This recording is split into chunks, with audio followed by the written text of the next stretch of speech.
Greetings from Cheyenne. I'm Rosie Berger, former representative from House District 51, Bighorn / Sheridan. I was elected in 2002 and served through 2016. And this, along with a good friend, Nikki Babcock from Equipoise Fund, was a brainchild of ours and several of the women that I served with in the Wyoming legislature during that time. So this is our 16th year. I think I started this idea in a blizzard in 2007 in February under a lamppost. So I guess it's appropriate for us to be here today in these same kind of conditions. So I appreciate all of you for braving the storm and look forward to having your participation. And throughout this process, hopefully you will find folks that you can visit with that may give you more guidance on what you think might be your opportunities as you move forward on your life journey. We're all ready and willing to help you with that. So welcome again. And also on behalf of the Wyoming Women's Legislature, we caucus. We now have 7 women representing on the Senate side and 13 women representing on the House side. So we look to encourage more of you to think about your leadership plan. And some of this is just to give you tools. Well, really, most of it's to give you tools. What I found when I began my legislative career is I had actually was in a program called Leadership Wyoming. Some of you may have heard of it. And I was a businesswoman in Sheridan, Wyoming. And I had never had the opportunity to come to Cheyenne until I was participating in that program. And when I was in awe with the legislature and what was going on. And I had such a deep sense of responsibility that I should be engaged in this process. And as a businesswoman, I felt guilty that I had not been more in touch with my representatives and senators. I was a travel agent. I'd done travel arrangements for all of these people. I knew them. And as you know, in Wyoming, it's small communities. So who do you not know, right? So I wrote notes to everyone while I was here. And then at the end of my Leadership Wyoming program, which was in May, my representative decided, who was my neighbor and friend, decided to run for the Senate. So it became an open seat. So I had the opportunity. I wasn't even thinking of running, but my classmates, I see Kelly and Lindsay and a few others that have done Leadership Wyoming. You know what it's like when your classmates, and there's Sue back there, when your classmates start deciding for you what it is you should be doing. And so they started encouraging me to put my name in the hat and apply, start the process to run. And finally, I decided I would do that. And it was a 3-way primary race. And you know how primaries are in Wyoming. They were both my friends, both active in my community. And I won by 25 votes. And it created a recount. So it was 10 days before I knew if I was to be elected as representative. We were able to keep our race and our friendships very civil. And to this day, we're still friends. And we've all done other things in our communities as leaders. So I know that our climate has changed some, and it can make people a little bit trepidatious about running for office or even serving on a school board. And I just want to encourage you that no matter how yucky it might look on the outside, it's worth every moment of your time and investment to try to be involved and make a change. And maybe you don't do that other than just advocating, holding some town hall meetings, going to some meetings, but participating at whatever level. This isn't part of the script, by the way, but I thought I would set the tone since we're a small group. Well, we're actually turned out to be a pretty good sized group, but that why are you here? And so to be thinking about where can you plug in your communities and in your organization. So when we started the Women's Legislative Caucus, people would ask me, why are you doing this? And I said, it's most of us as women typically do not have a place at the table. We have never had an opportunity to sit on a board or to be the CEO of a business. And women are really good at volunteering and being a part of communities and really shouting out for their friends and neighbors and projects.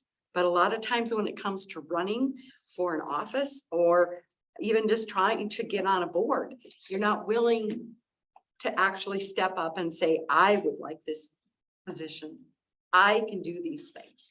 So I found that that was what was happening with us.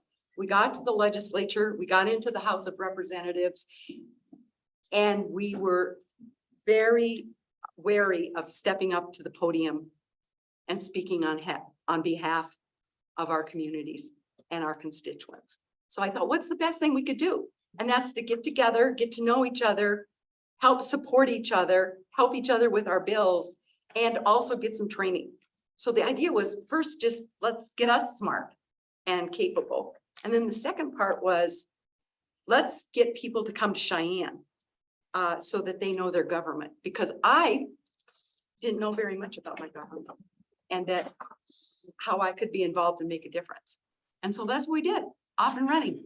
And other than during the pandemic, we've been able to hold Leap into Leadership. And some of you will hear this tonight, but Leap really comes from the fact that the first time we had it, it was a leap year. The second part for me, in my spirit, is that it's a leap of faith. If we don't try, we don't know. And whether we win or lose, we are enriched by the experience that we have. We're enriched by our community and the people that support us and that we get to know. So I just look at it as an awesome experience, and you'll keep going on. You'll meet so many amazing people in whatever role you play. So with that, I definitely was one of those rabbit holes that I went down. Sorry about that. But I think it's important for you to know why you're here. And I want you to be thinking about that now over the next 2 days. Why are you in Cheyenne? Why are you at LEAP? What are your thoughts? And it may not that you make a decision today, but you'll also find that you have resources and you will meet some really good people, and you'll have this network capability for when you get ready to make a change, whether it be just professionally or politically. So enjoy this next couple of days.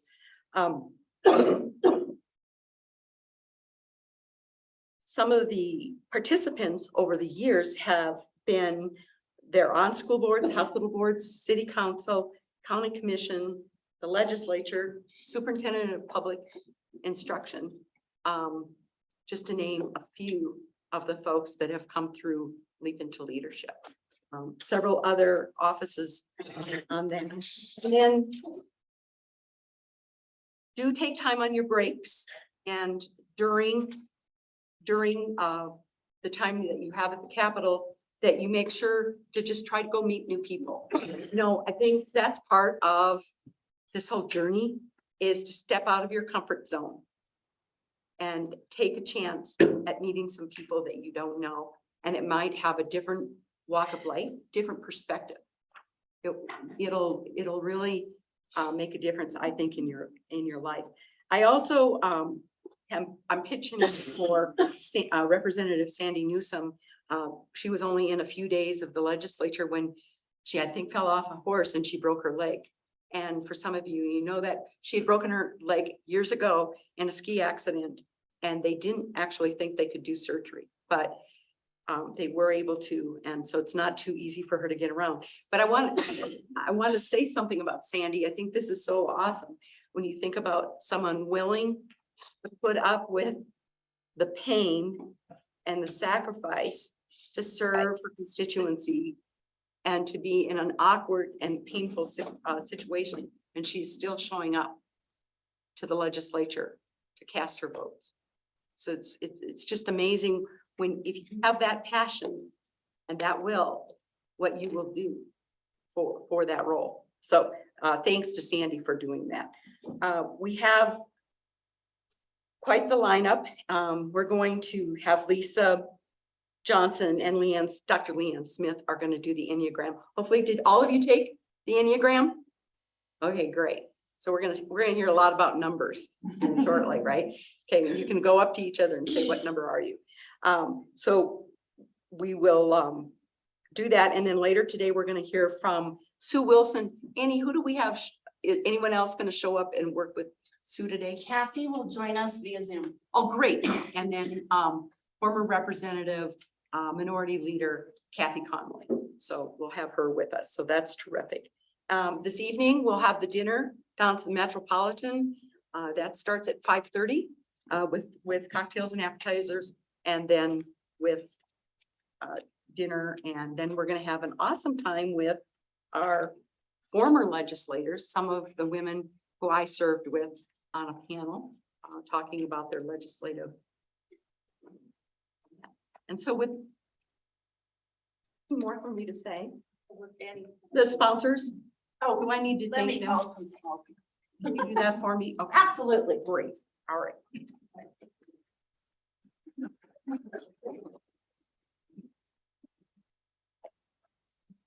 All right. I need to cover a few more things before we do that.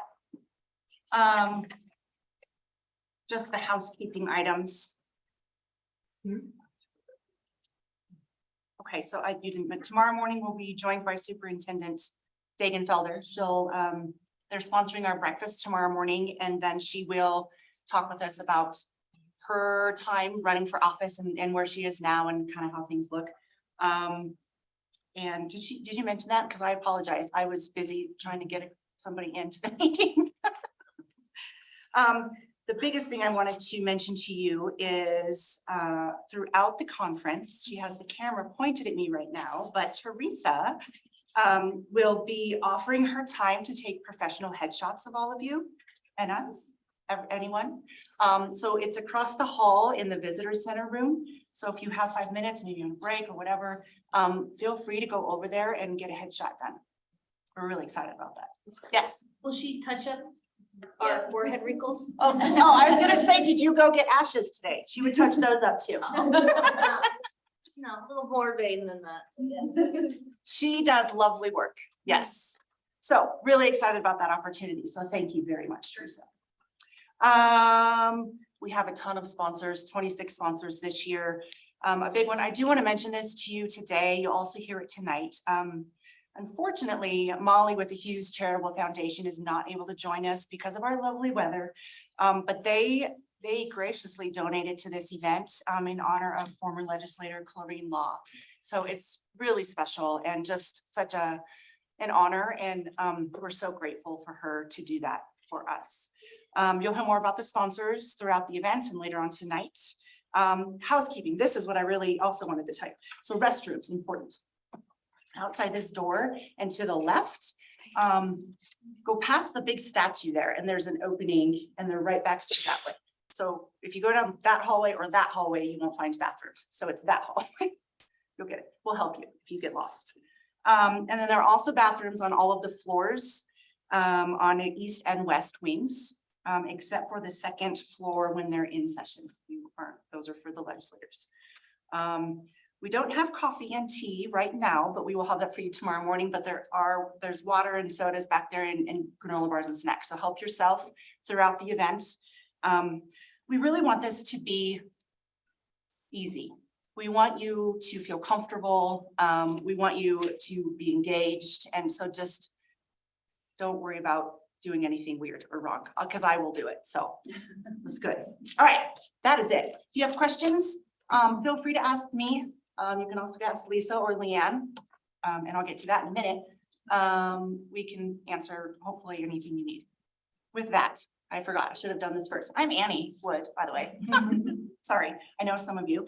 I am the Client Services Director with Orbis Advantage out of LaGrange. And I work with these two lovely ladies who will be our first speakers. So now we will kick it off. Do you want me to do your presentation right now, or do you want to wait a minute? Yeah? Okay. Go ahead and get it up. Would you, okay, do you mind or do you want me to? All right, so I will introduce them as she's getting that ready to go. All right, here we go. Are you ready to leap into leadership? To kick off the conference, we invite you to go on a journey of self-discovery using the Enneagram, a lens to help you see the world through 9 different points of view and leadership styles. Your tour guides are Dr. Leanne Smith and Lisa Johnson with Orbis Advantage, Inc. These sisters each bring a unique perspective to leadership development. Leanne holds a doctorate in educational leadership and policy studies from the University of Northern Colorado and is currently an associate professor of education at Eastern Wyoming College. In her 20+ years in K through 12 teaching administration, she received numerous accolades for leading nationally award-winning schools. Lisa has a master's degree in organizational leadership from Colorado Christian University and is a graduate of Leadership Wyoming. Her career in economic development and nonprofit management has spanned nearly 3 decades and 3 states, with leadership roles at the county, regional, and state levels. She founded Orbis Advantage, Inc., a business of public affairs and consulting in 2017, and lobbied at the state Capitol for 5 years on a variety of issues. So please help me welcome my wonderful colleagues, Leanne and Lisa.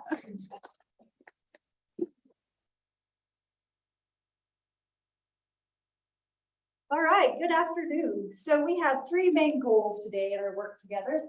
The first one is for us to collaborate to develop a better understanding of who you are as a leader. And then moving on to number 2, we want to know more about, and we want you to know more about what makes you perfectly special and unique. And finally, we will discuss how you relate to your constituents and how you communicate with your colleagues. But to start off, we want to do some quick introductions, but just work at your table. We want you to just share with the people at your table your name, where you're from, and your favorite television show. So we'll give you just a couple of minutes to chat amongst yourself.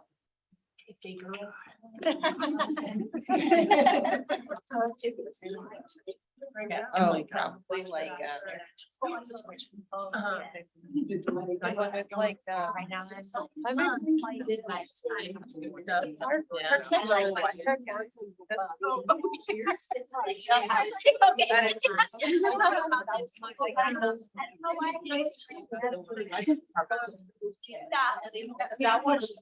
Yeah, I see that. Yeah.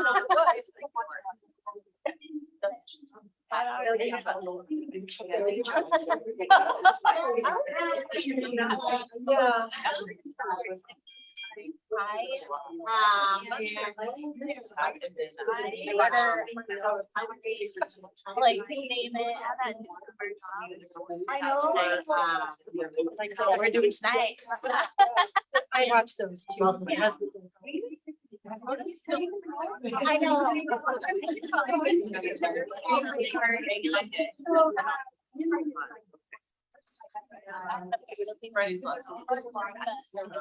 Kind of no worries. Exactly. Yeah. But we're on. Classic. Meyer. I know. We're very, like, I know. How to handle himself. Yeah, exactly. Yeah. That's how much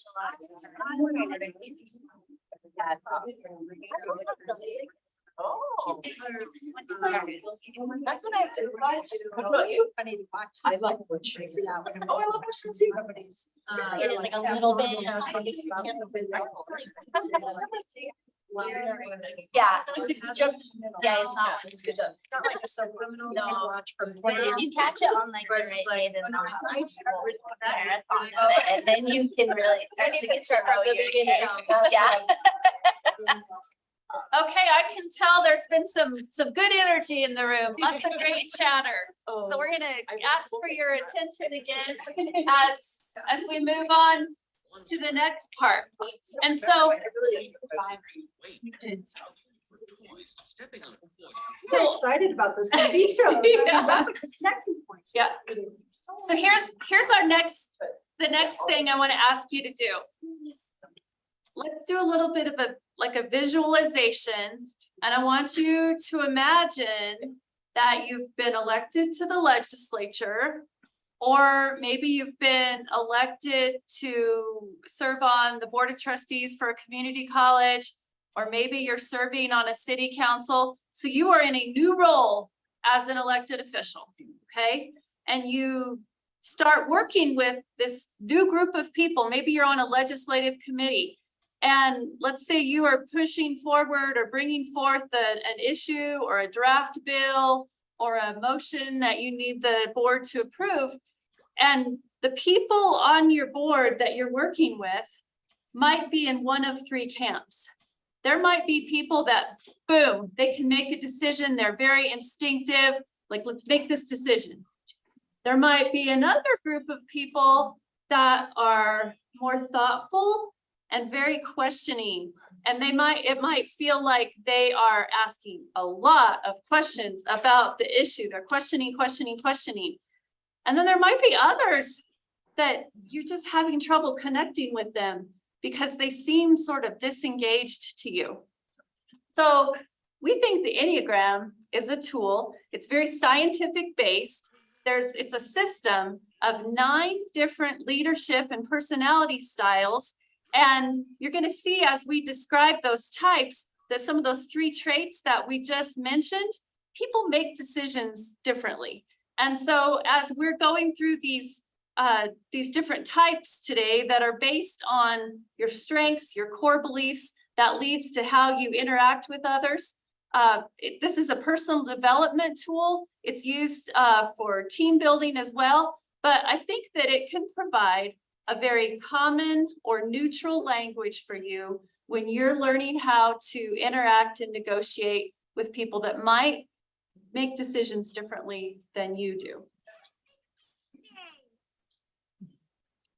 So when you think of yourself as a leader, as a follower, as a supporter, you need to be very reflective. That's where one of our strengths comes from, is reflecting about who we really are. And so I want you to take a deep breath. Everybody do it together. Let's do some self-reflection. So first off, take a moment to think about, who are you? Who are you really? And then think about how you relate to other people. Got a couple more questions for you. We know you're special and wonderfully made, but what makes you stand out to a crowd? What's special about you? What's unique about you? And then the final question I want you to think about is, how do you relate to the people in your life that you lead and that you follow? Okay, so we are going to talk about the characteristics of each type. And there's an author, Dr. Beatrice Chestnut, in her book, 9 Types of Leadership, Mastering the Art of People in the 20th Century Workplace.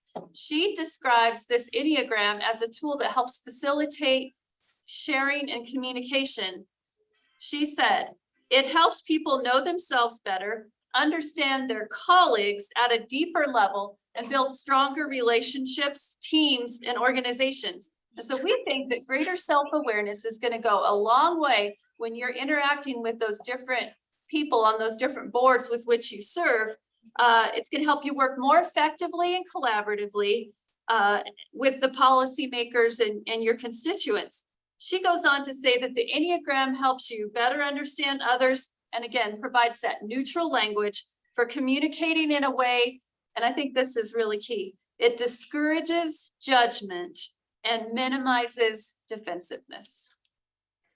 So we want you to think about who you are and how you come across to others, as well as take some time to work through these activities with us. That's what James said. Did you want to talk about the table? Well, Or did you already do that? I'm I can sorry. do that, yeah. So be honest with yourself and take some time to reflect. And remember that that's a really key part of leadership. So Yeah. when you think about yourself and in your life, it doesn't matter if you're sitting down at the kitchen table or the boardroom table.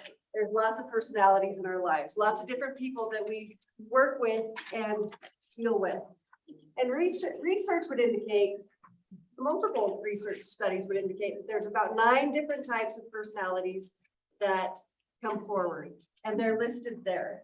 And those personality types are people that we need to know how to relate to, and we need to know how they relate to us when we sit down at the table together. And like Rosie said, we do have a place at the table. All right, so Annie is passing out the green sheets and it gives you some highlights of the 9 different types. And so the first one that we'll talk about is the reformer. And reformers are also known as the perfectionist or the improver. They're always looking how to make things more effective. They're super goal oriented, and as you can see in the picture, they're very focused. They want to fine tune things, and make them just right. The reformer can be very strong-willed and even critical of others and themselves. But if you turn that into a strength, if you're a critical thinker, then you're able to recognize a lot of differing viewpoints and bring people together. The next one that we're going to talk about is the number 2, and that's the helper. I love this little picture because it just makes me think about we rise by lifting others. And that is really at the heart and soul of the number 2. So they value self-care, balance, reflection, and recharging. And the helper is probably considered to be one of the most a person with really strong interpersonal skills, the most outgoing and able to relate to others on the Enneagram. They're people oriented and inspirational. And humble and unselfish. So some of their stressors are that they can be kind of self-sacrificing. They throw themselves out there to help others, kind of at their own peril. So next, if we want to talk about a type 3, the achiever, the performer, I like to think of them, they're the cheerleader, they're the rah-rah, they're the high energy person. They bring energy to the room, they bring energy to the group. They're very motivated and enthusiastic. They're the charismatic people, the ones that you're just people that you want to be around. And they are highly productive and they get things done. High sense of achievement. That's right. They're also, they can really read a room and they work the room. They're the ones Yeah. that are working the room when they first arrive. They can be a little bit scattered, like you might have some difficulty focusing because everything has equal importance in their lives. Okay. The individualist. Individualists are known as the creative types. So they are artistic, imaginative. They are able to connect with people and they're very sensitive. I think they're deep thinkers. They're very self-aware and they're authentic. And they're the people in the room that can relate to everybody. They can see different perspectives. They're open to other people's perspectives. They can be a little bit withdrawn or overwhelmed if they're stressed. School of All Fishes. right, the investigator, I think of this person as the researcher. They're the one that if you were bringing that issue to the committee, they are going to research all the different perspectives about that issue. They're very analytical. And they'll look at those issues and they'll adapt, they'll problem solve, they'll come up with solutions. But if they're stressed, they might be a little bit impulsive, or they can have some challenge concentrating. The next one, the loyalist, and you can see there's a loyal friend in this picture. But a loyalist, a number 6, can also be very skeptical. They can be known as the questioner or a guardian. They're trustworthy though, they're very team oriented. They want to be there for their friends and their colleagues.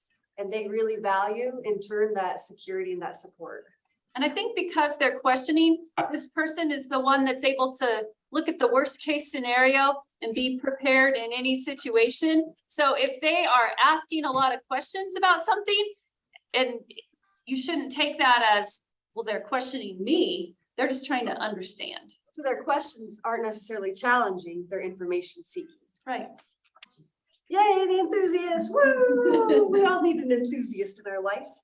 So they can be futuristic and visionary. They're excited people who are fun-loving, they're out for a good time, they're energetic and super positive. Very optimistic, fun-loving, again, high energy. And they can be very spontaneous too. They don't like being micromanaged, And they definitely don't like excessive responsibilities. The challenger. So I like this picture too, because you have the person in the front who's like just this together lady. And then in the shadow, you can see she's got her superhero cape on. And challengers use that superhero cape to help people, like they're out there protecting and encouraging and lifting others up as far as advocating for them. The challenger, just in the very word, you might think of like they're resistant or they're pushing. But I think it's that protective, like they might be viewed as being pushy, but they might be really trying to make sure that the best thing comes forward for the people that they're working with. So they're really good at delegating. They have a strong exterior. They're great leaders and they're the people that get things done. They are on team, let's get stuff done. Something they don't like though is being out of control and they despise being micromanaged. Don't they? Okay. We're sisters, we have to give and take. So then there's the peacemakers, the mediators. They're very zen. They just want everybody to get along. They don't want to make waves. They want to just go with the flow. One thing I think about with peacemakers is that don't mistake my kindness for weakness. Just because I want people to get along and be cohesive doesn't mean that I'm weak and I'm just going to roll over. Stressors. Conflict. If there's conflict or disorganization or not being prepared, that can really bring stress to a peacemaker. And then we have to lean on the challengers in our lives. Okay, so when we think about all of these different wonderful personalities, we also think about how we always want to just put our best face forward, right? We in reality, wouldn't it be great if we could wake up in the morning and we would just be like a supermodel and have a great hair day every day? I would love that, like just for no muss, no fuss, just have it together. But that's not the reality. The reality is some days we have our little bit of a messy self that shows up. And that's true of all of us. None of us are perfect all the time. And so we're going to take a minute to look through all 9 of our types there and consider what some of those messy days or those shadowy days might feel like. So we have a little video for you. You want to start it? Sure. Is it? I'm not sure which link it is. You go to the next slide. Okay. Okay. Okay. Okay. Okay.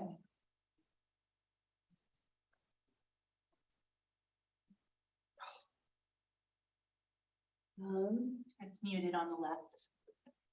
Okay, let me pause it so I can get it going. Oh, right there, I see, okay. If you loved me, you would know that I loved my smoothies and that I would want more of the protein powder. I've had to pee for the last 3 hours. I can't start a movie if I don't know how it ends. I can't live with the suspense. I could see little things on there. I've been scrolling for 10.5 hours and I had no idea. We all have bad habits. Mine may or may not include never closing any of the kitchen cupboards or any cupboard really, biting my nails and then not filling up the Brita filter, just putting it back in the fridge totally empty. So I wanted to explore the worst habits for each Enneagram type to see what we can learn from that. If you don't know who I am, hello, my name's Abby, and this is my channel all about discovering your personality so that you can be a better you. I put out new videos every Thursday, so subscribe if you want to be notified of new content. Let's start with the worst habit for Enneagram type 9. How long have you been here? An hour? No, because I left for a hike like early this morning and you were in the same position. You already went on your hike? And I came home to shower and then lunch and then a doctor's appointment. What time is it? 5:30. I've been scrolling for 10.5 hours and I had no idea. What were you looking at? A little of this, a little of that. Do you want to see a kitten crawl out of a laundry basket? It's really cute. Duh. When I asked you guys what your worst habits were, one of the most repeated ones for type 9s was scrolling. 9s are particularly vulnerable to this bad habit because scrolling mindlessly is a really easy way to numb out. And oftentimes 9s are working so hard to keep the peace, not just working outside, but working in their minds as well, that they crave relaxation and rest. Unfortunately, our phones are so addictive and they give us this like faux feeling of rest while actually just decreasing our self-esteem and our attention spans. Other honorable mentions for type 9 bad habits were procrastination, living out of a laundry basket, and never telling people exactly how you feel. Now let's talk about the worst habits for Enneagram type 8. Do you need help? No, I got it. You sure? It looks really heavy. Really, it's easier if I just do it myself. Yeah, your way seems way easier. I got it. Ooh, it's a one-person job. It doesn't make sense to do it with two people. You wouldn't understand how to get it back up the stairs. Type 8's collective worst habit was doing everything yourself. When your core desire is to be in control of your own life, it can be really difficult and vulnerable to give up control to somebody else. 8s will tell you they often do things themselves that could have been delegated because they just feel like they could do it better. Other honorable mentions for type 8 bad habits are everything needing your opinion, staying up too late, and making assumptions about people. Now let's talk about the worst habits for Enneagram type 7s. $82 sushi delivery? Treat yourself. Buy every Sarah J. Maas book ever written. Treat yourself. Beyonce has a concert on Friday? Heck yes, we're going. We're gonna treat ourselves. Type 7's worst collective bad habit was treating yourself 7 days a week. 7s fear being deprived. To combat this core fear, 7s try to fill up their lives with these stimulating experiences. So Elsa Ruck commented on my YouTube community post, and she's a 7, and I wanted to share her post because I thought it really encapsulated this feeling. She said that her bad habit was indulging in eating or shopping until it feels icky because you're not dealing with the root problem. I think that more than just indulgence, a 7's bad habit is burying the real stuff, their feelings. You know, feelings can be difficult to deal with, but at the end of the day, they are necessary for growth and self-discovery. Other honorable mentions were feeling let down when other people aren't as enthusiastic as you, saying yes to all the plans, but then like overcommitting, and then also having lots of clutter as you move from hobby to hobby. Now let's talk about the worst habits for Enneagram type 6s. Wait. Does this end well, or do I need to go get tissues? Just watch it and you'll see. Definitely need tissues. Did you Google it? Obviously. I can't start a movie if I don't know how it ends. I can't live with the suspense. The whole point of watching the movie is to watch the movie.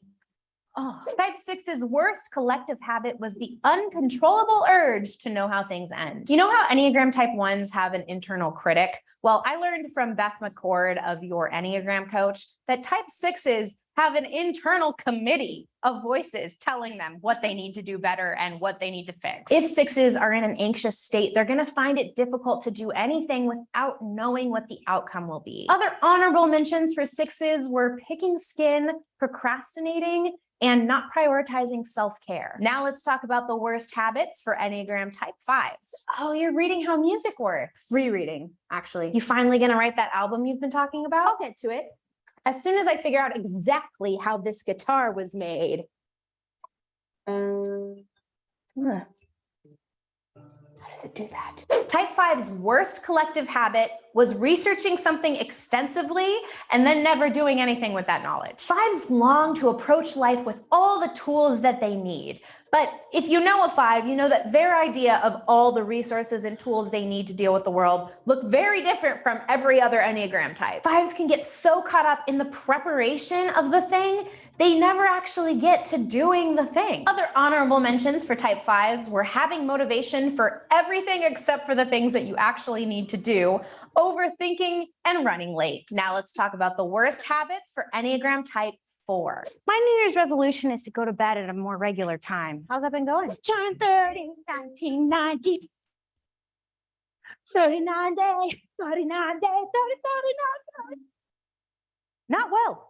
I went to bed at 5 a.m. this morning, and the night before that, I went to bed at 9 p.m. I confused myself. Type 4's worst collective habit was never going to bed on time. 4s are creative, and I'm not saying that all 4s are artists. I'm saying that you are built creatively. And it can be really difficult for creative people to stick to a schedule. So I wasn't surprised that poor sleep habits were brought up for type 4s because I can see how having a creative mind and having a lot going on can make it hard to stick to a regular routine. If you are a 4 who sticks to a sleep schedule, please put your tips and tricks in the comments down below. In case 4s are watching this and are like, I do this. I need help. Other honorable mentions for type 4s were being envious of other people's highlight reels and like doing a lot of like Instagram comparison, initiating drama just to feel something. Am I the drama? I don't think I'm the drama. And obsessively ruminating on times you've been hurt in the past. Now let's talk about the worst habits for Enneagram type 3.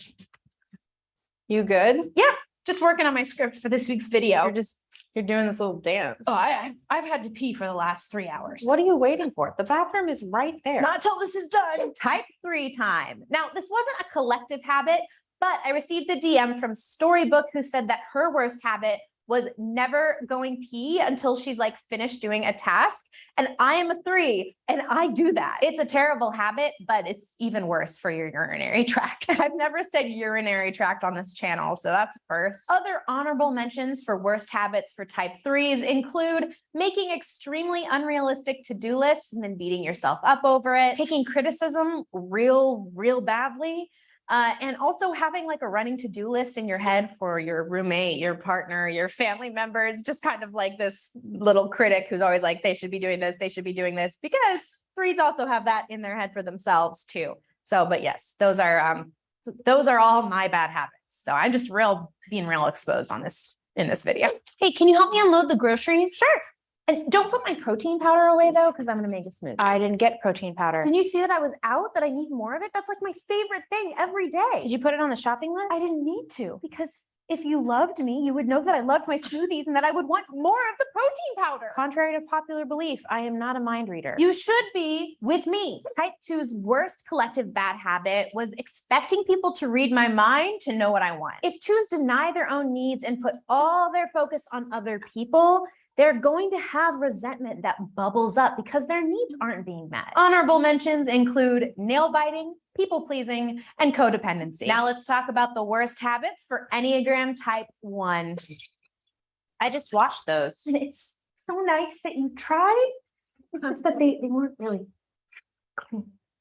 So I could see little things on there. Do you do this every time I do the dishes? No. Yes. Type 1's worst collective habit was jumping on mistakes. Type 1s want their world to be perfect. They want things to run according to the way they think it should be run. And so if it's not, if there are mistakes happening, 1s are going to micromanage and they're going to make sure that everybody else is following their inner belief system. Other honorable mentions include needing help but refusing it, kind of like type 8s, starting sentences with the word actually, and the inability to relax. If you want to watch the worst jobs for each Enneagram type, click here. If you want to watch what YouTube thinks you'll like, go ahead and click here. Thanks so much for watching. Thanks to these awesome patrons for supporting the channel, and I will see you in the next video.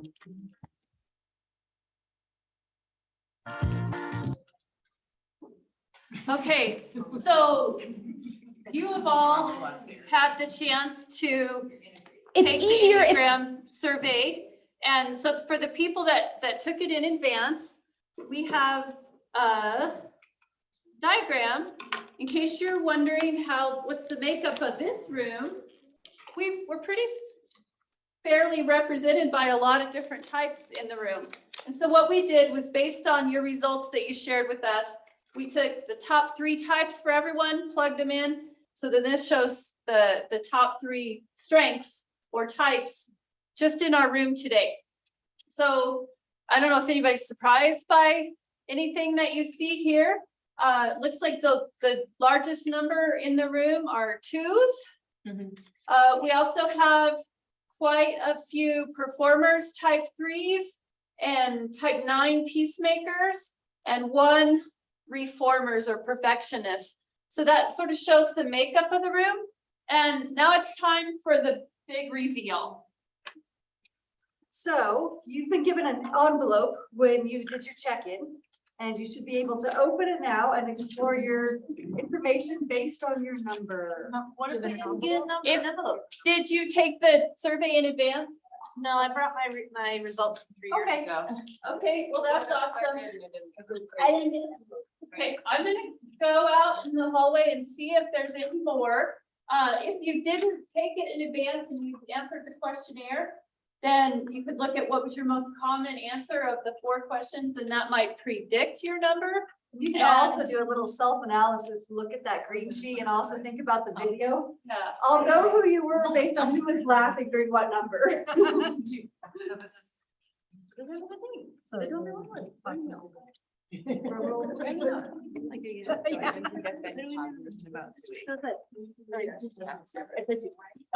Oh, I.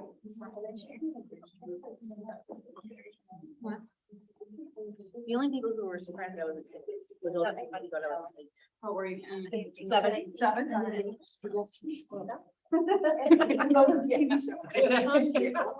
Yeah. Did you ever watch that? Every once in a while, not very often. Yeah. That's crazy. They are crazy. I would be fine. I like the. Okay, Andrea? Andrea in the room? Johanna? Joanna's on the. Okay, Abby Andrea's on too. and Kayla? Kayla Wood? I'm on Zoom as well, Okay, so. but we I'll be will there send tomorrow. cards To you. Did anybody that didn't take out did anybody need the questionnaire? Maybe didn't do it in advance? Okay. But if you know your number, then that's okay too. So I've got more cards for people that know their number that.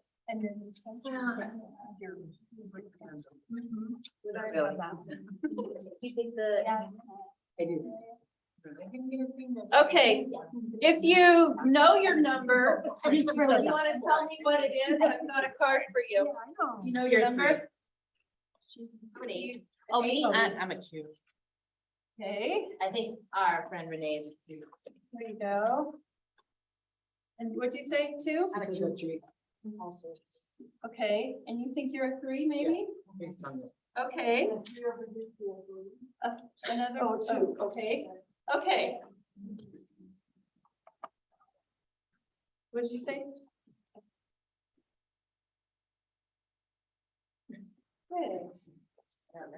All right, there you go. Does everybody have a card?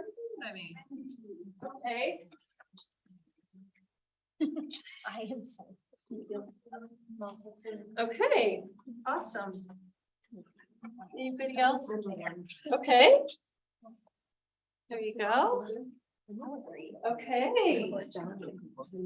Do you think do you have a card? Is there one of those that you relate to the most? Yeah, I'm a dog. The eight? Okay. Okay. So that's a pretty interesting comment. I heard your numbers might be close. It might be hard to pick between one type. That's because your type from pretty similar. So where are we? Huh? Oh, yeah, okay. So on your cards, there's a TV show. So if you're a number one, who are my ones in the room? Okay, do you watch Fixer Upper? Is that a show that you can relate to? Okay. So this is just kind of for fun to see if your TV show that's on the card relates to maybe your favorite show, maybe what you said at the beginning, or something similar. But take a few minutes at your table. And you may never have watched the show, but maybe people at your table have, and you can kind of see if it kind of fits your needs. You can just discuss if there's other things on your card, do you relate to it? Do you agree? Does it fit your style or does it not? So just can talk about that a little bit.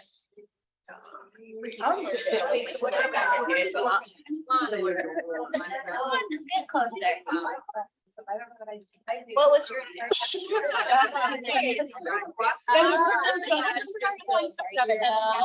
There's two.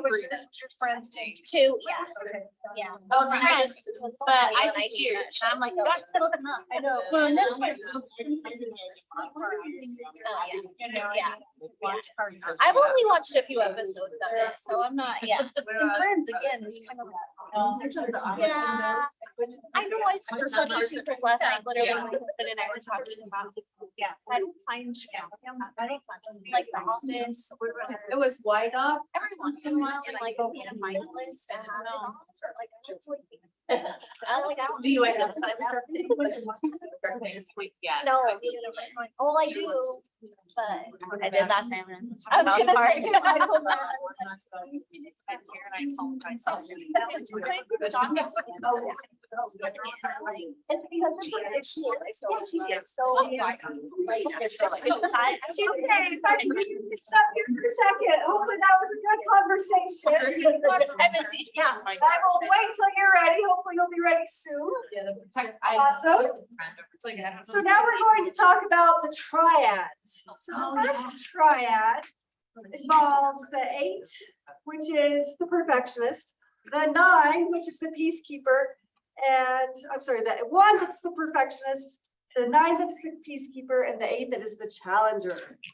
So the Enneagram types are grouped into 3 different triads, and they have similarities in how we make decisions. So in his book, The Road Back to You, Enneagram expert and author Ian Cron stated that each of the 3 numbers in each triad is driven in different ways by an emotion related to each part of the body as the center of intelligence. Basically, your triad is another way of describing how you habitually take in, process, and respond to information. So remember the example that I started off our meeting with, I said, imagine that you're working with your legislator or a school board member or something, but you're working on a board and you're gonna deal with a specific issue, and that there might be people on that board that they're just very instinctive. These are the people that are likely in the gut triad. They make decisions from instinct. They have good intuition, and they can do things immediately. They can take quick and decisive action, and they're very practical and direct. You might feel that life is coming at them. So when we look at the head triad, the numbers are 5, 6, and 7. So the enthusiast, the investigator, and the loyalist. So head thinking center people, they are busy observing the world. They have an inner life of logic, reasoning, and detailed thoughts. They're also very futuristic in their planning. They think about questions such as, do I have time to think about this? Or they might state questions like that. Or what about this situation might scare me? So I see as some of this is resonating. they're making that decision, they're gonna take more time. They need to think about it before, they don't just quickly make a decision, they need to process. And then finally, we have the heart triad. Those are the helpers, the individualists, and the performers. So numbers 2s, 3s, and 4s. And the heart is their decision-making mechanism. It's their feeling center, and that's how they make their decisions. They might say things like they have to listen to their heart when they make their decisions. Okay, so now we are going to have you get together in groups with people based on your top number in your thinking or decision-making triad. And we've got places around the room. And so we want you to move to, if you're in the heart triad, that's the 2, no, that's the head. So heart. 2, 3, 4. Okay, 2, 3, 4. If your top numbers are 2, 3, or 4, come in this part of the room. The gut, the 8, 9, 1, to the middle of the room. And then the head, the 5, 6, 7, will be kind of at that end of the room. Then when you get there, you will answer the questions that we have posted for you. You'll just discuss those in your groups. What if you have a little bit of? Pick one. Yeah. What are we going to? To a mill or a piece? 7. Yeah. Do you have any 8s or 1s or 9s? I want to know my second.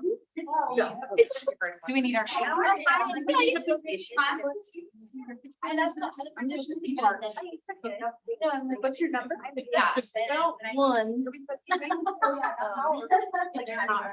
it's always someday I'm in. I think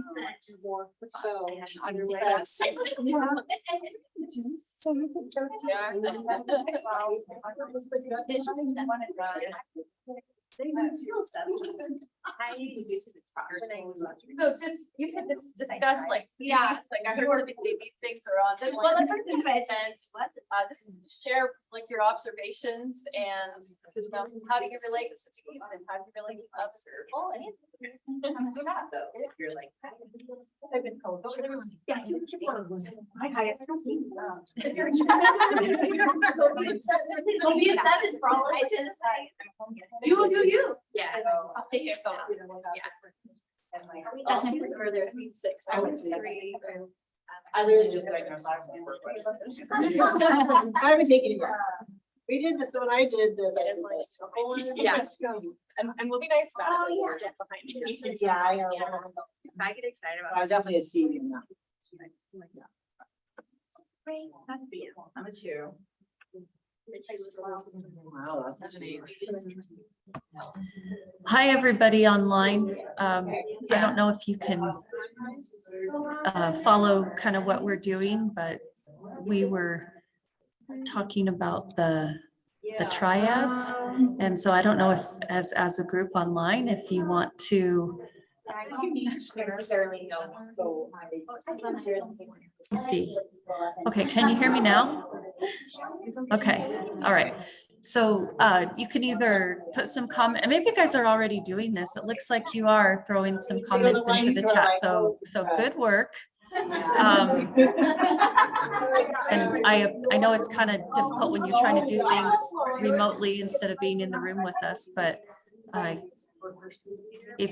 the one thing I did want to say, I don't know if you heard it earlier, but we have those little cards that we were talking about. We'll send you yours. We'll email them to you since you weren't able to join us in person.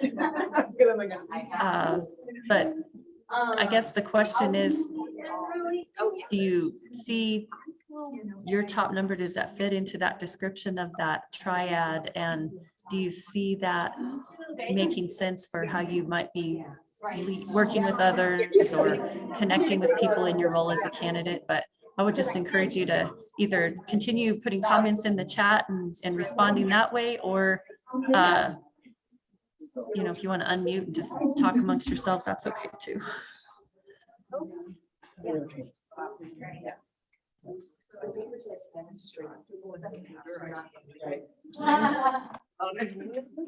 My. Yeah, we are. And my second time.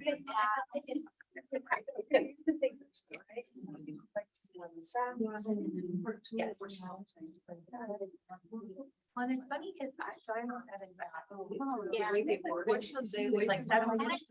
Yeah, that's really good. Yeah. I can. That's the helper. Yeah. I once. I'll be excited. I'll do it myself. Yeah, but I was like, yes, yeah. I take this as different. Yeah. Yeah. 7 and 8. Yes. Yeah.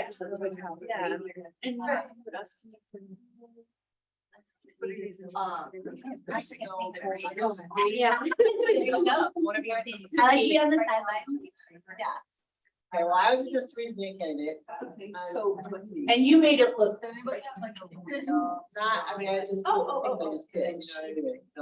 But. Mine wasn't even necessary, but it's like, mine was on my phone. Cause my. I know now. Yeah, me too. Let me see.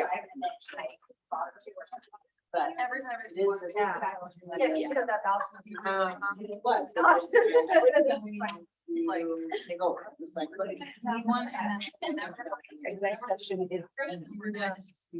Oh, that's what I. Yeah. Probably guess. Like. That guy. What was your lowest? My lowest number was the. Anytime on the big list. And I know.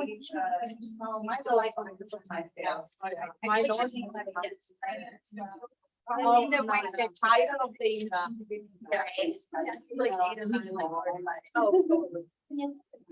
I would never say that. So maybe just like.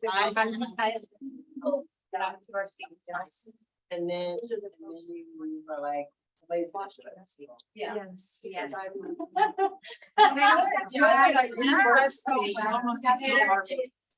couple more minutes and we'll move back. Probably like not. Yeah. When you're. Yeah. We're gonna move back for a couple minutes. Oh, I don't know, I find just. Wrong. All of it. Oh, yeah, you're very, I'm always like. I think there's something. They were just like, oh, yeah. No, I'm not. Is that? I'll just tell you now, just bring it back, like, and I'm not a firefly. What are those? Whatever. Yeah. Yeah. Yeah, right.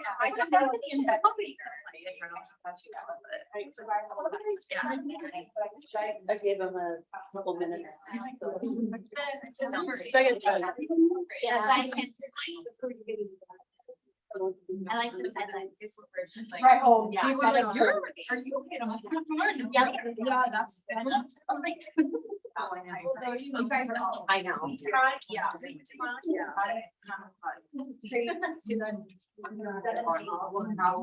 Oh.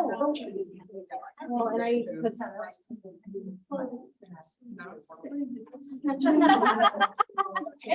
Yeah. I did that earlier this evening. Just said it. I know.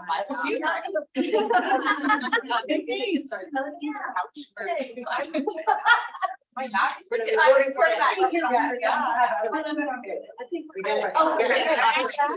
Yeah. I said things. Good job. I've read that book. That doesn't surprise me. It's a good conversation. You're a little switched So.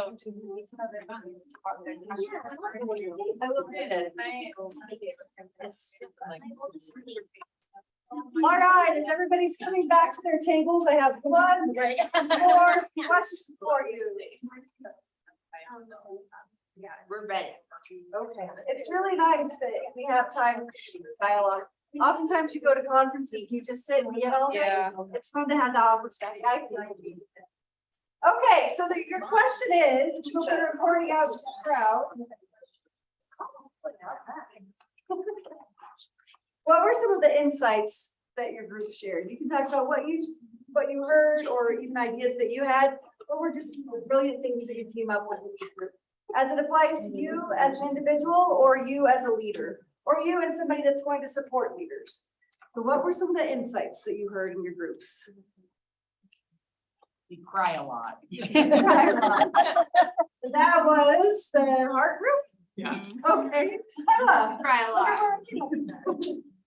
Okay.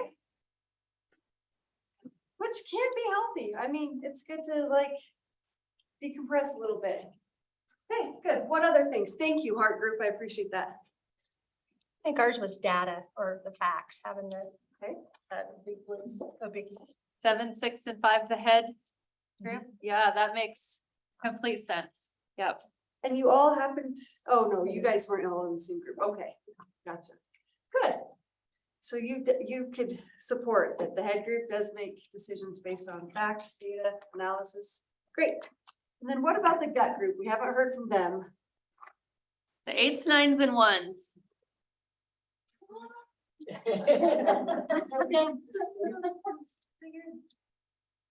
Where'd we go? Uh-oh, what was the question? What are your brilliant insights? Apparently that I don't pay attention. They were all really spot on for our group. Seems like. Right?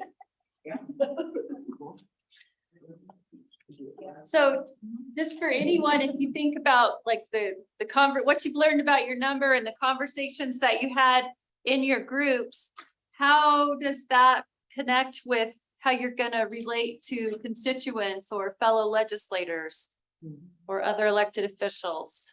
I mean, what, is there anything you picked up on today that you could use in that kind of a situation? I think it's just important to know what the different types are, you know, I said to our group, you know, I'm the person who can't stand it when somebody says, oh, let me think about it for a while. I'm like, I just want to just like shake you and go, oh, I just did, you know what I mean? So I have a partner in my group that's that way. And I just, when he says that, I'm like, okay, take a breath, go on. Okay. Can you give an example of, you know, pick something and give us an example of what that looks like?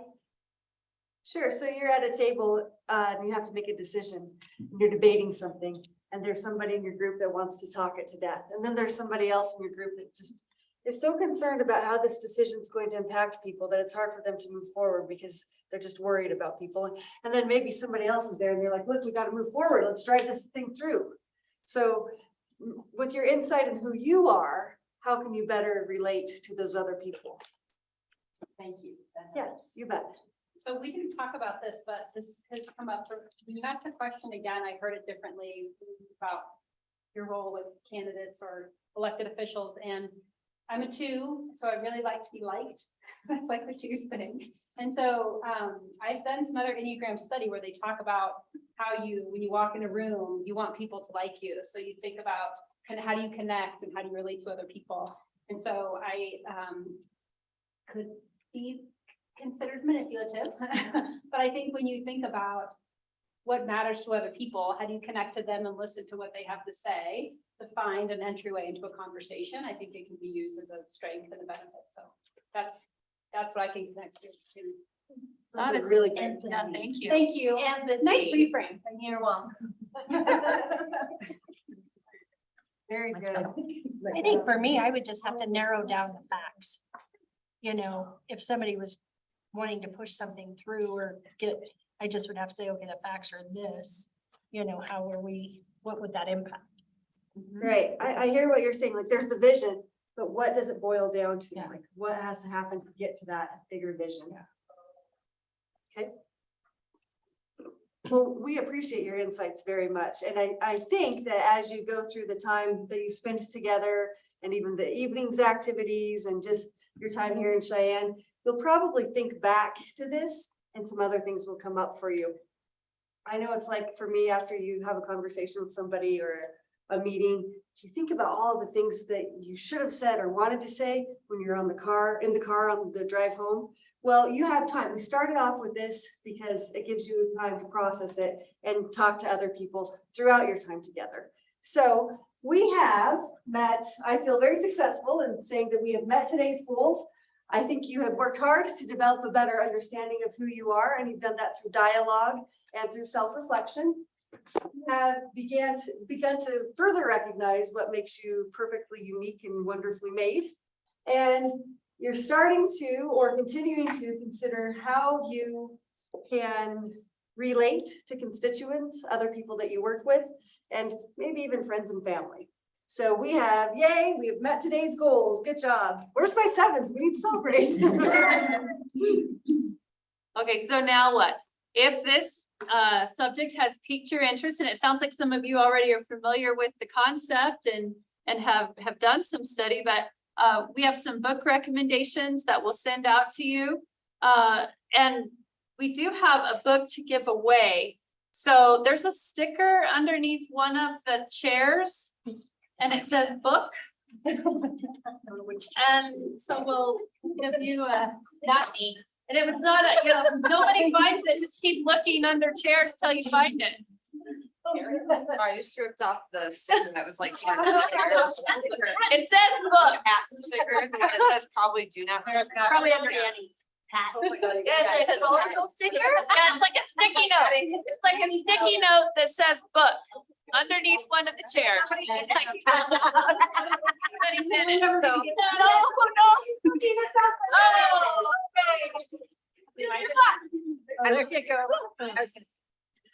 Version.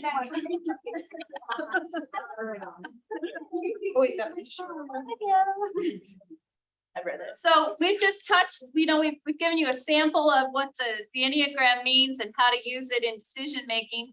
I mean, there's more study that you can do. So you look at your similarities and your differences. You have different similarities with other groups called a stance. And that's how you work forward to pursue goals. And so there's just more to it. So we will send out the book list for more reading. There's a lot of podcasts out there that we listen to. Abby Howe was the YouTube channel. She's really funny. There's groups on Instagram. That's where your little card came from. Maribel Creations does a lot of work with the Enneagram too. And just to let you know a little bit more about Orbis, we help you focus on priorities, lead. We have leadership development offerings through our website, through workshops like this, or our online digital academy. And then we do marketing. We help you connect with your stakeholders. And so we invite you to visit orbisleaders.com to learn more about our workshops and our executive coaching program called the Executive Collective. And at the beginning, the first slide, we asked you, what's your number? And so we just wanted to give you our number in case there's anything that our team of business and marketing professionals can help you with. And we're located in LaGrange. So thank you though for your wonderful attention today and for your interest in serving